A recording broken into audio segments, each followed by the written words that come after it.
एक जमाने की बात है। एक गांव था जिसका नाम सिंगारापुरम था।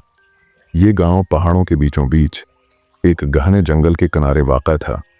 लोग खुशहाल थे, मगर एक खौफ उनके दिलों में बसा हुआ था। चढ़ील का जंगल। ये जंगल गांव से कुछ ही दूरी पर था, मगर कोई वहां जाने की हिम्मत न करता। कहते थे वहां एक चढ़ील रहती है जो रातों को चीखें मारती है, और जो अंदर जाए कभी वापस नहीं आता। गांव में 5 दोस्त रहते थे, फहद, आलिया, रफिया, सोना और कबीर।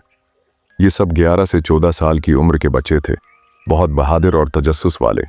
एक दिन उन्होंने फैसला किया कि वो जंगल की हकीकत जानकर रहेंगे। आलिया ने कहा, अगर सब डरते हैं तो हमें सच मालूम करना होगा।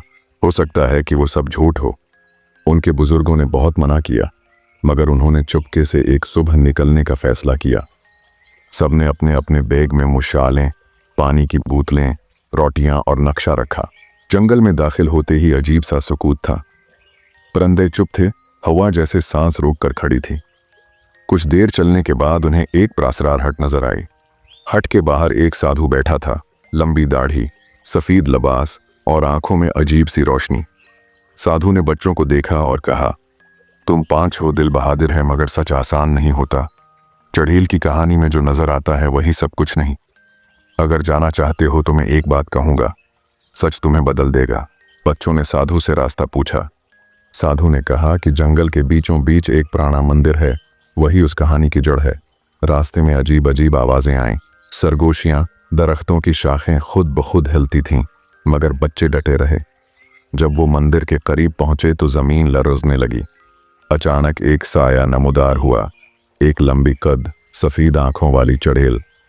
बच्चों ने पीछे हटने की कोशिश की, मगर दरवाजा बंद हो गया। चढ़ेल ने कहा, तुम यहां क्यों आए हो? फहद ने हिम्मत करके कहा, हम जानना चाहते हैं तुम कौन हो और लोग क्यों तुमसे डरते हैं। चुड़ैल के चेहरे पर हैरत भरी। फिर अचानक वो जमीन पर बैठ गई और उसकी आंखों से आंसू बहने लगे। उसने बताया कि वो असल में एक औरत थी, सूर्या, जो 100 साल पहले उसी गांव में रहती थी। गांव वालों ने जादू के झूठे इल्जाम में उसे जंगल में जला वतन कर दिया, जहां उसने साधु से पनाह ली। मगर इंतकाम, नफरत और तन्हाई ने उसे आहिस्ता आहिस्ता खौफ की अलामत बना दिया। बच्चों ने सच्चाई सुनकर फैसला किया कि वो गांव वालों को सच बताएंगे और सूर्या के लिए इंसाफ लाएंगे। वो वापस साधु के पास आए।